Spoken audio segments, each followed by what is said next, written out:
Okay, I did a little bit of a reset. Figured I'd delete that part.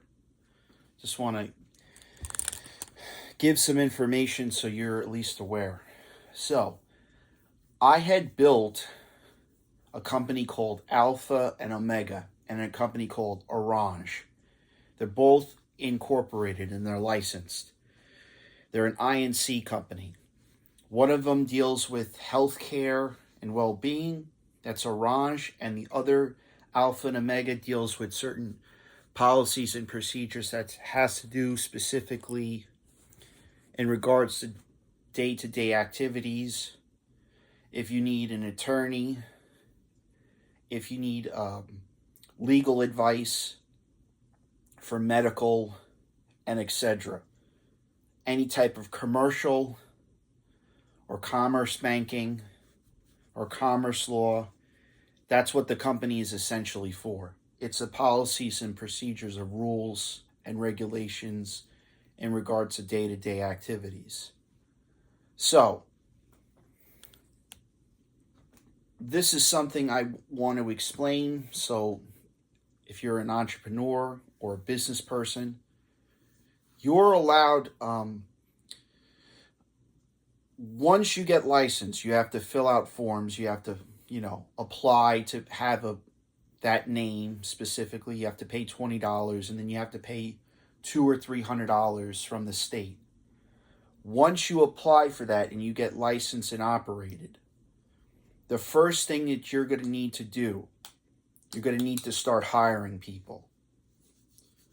You can go on certain websites and apply for the name and the operation and information, and you can have people to do that.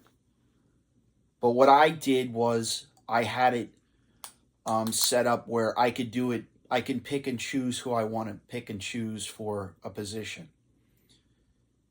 This is something that needs to be explained.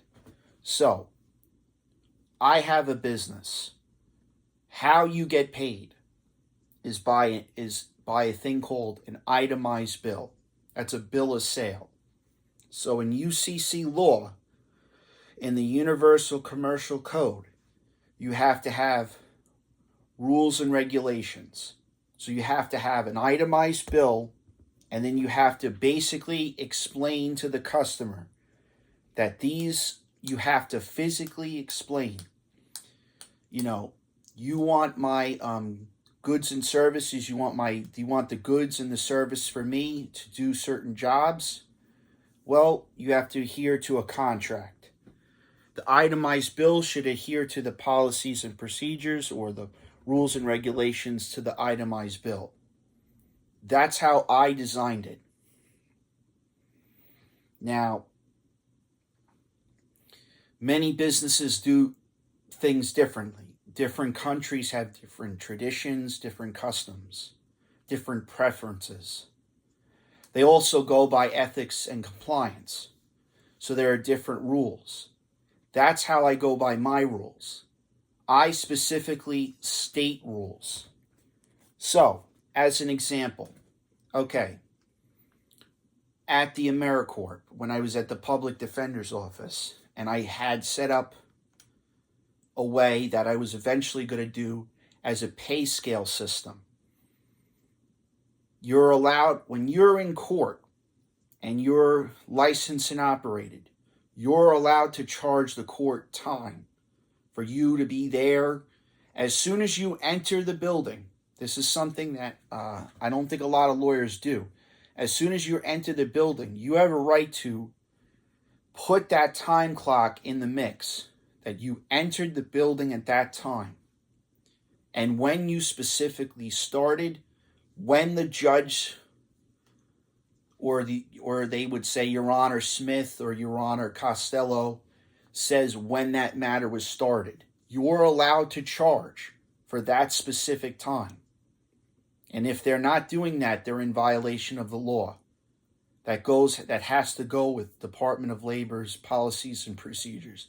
That's your right to work. Your right to work, you have every right, even a private citizen.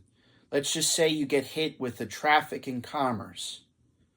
A traffic in commerce is a color of law. A color of law is an infraction, violation, a statute, an ordinance. A color of law is not a law. So if they say you get a ticket, let's just say you blow through a light, as long as you did not commit bodily injury, harm, and you have to send this paperwork, which I'm gonna explain as this example, but you have to have someone to represent you to explain this. You have to send it to the Secretary of State of your state.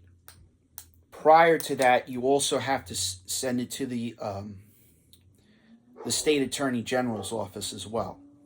Prior to that, but you need a lawyer to represent you to do that. You do not sign anything when it comes to those matters. You have a right to representation. You have a right to write them a letter and say that I would like a hearing or whatever, but the jurisdiction does not lie with the local authorities. It lies with the federal government. The federal government outweighs the state and the local authorities. This is in the laws. This is in these books. And if you want me to state these books, I'll also state them as well. That's the rules. You have a right to bill on your terms. That's your rights. And if they're impeding on your rights, that's a violation of your constitutional law. That's a violation of your rights for constitutional laws. That's even a violation on commerce.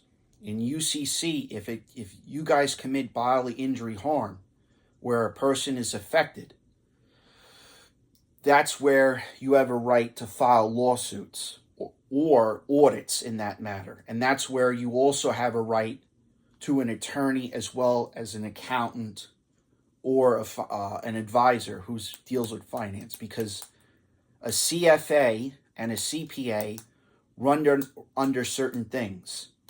They handle income or compensation in that matter, and an attorney should always deal with them to begin with. So thank you guys. Have a good night.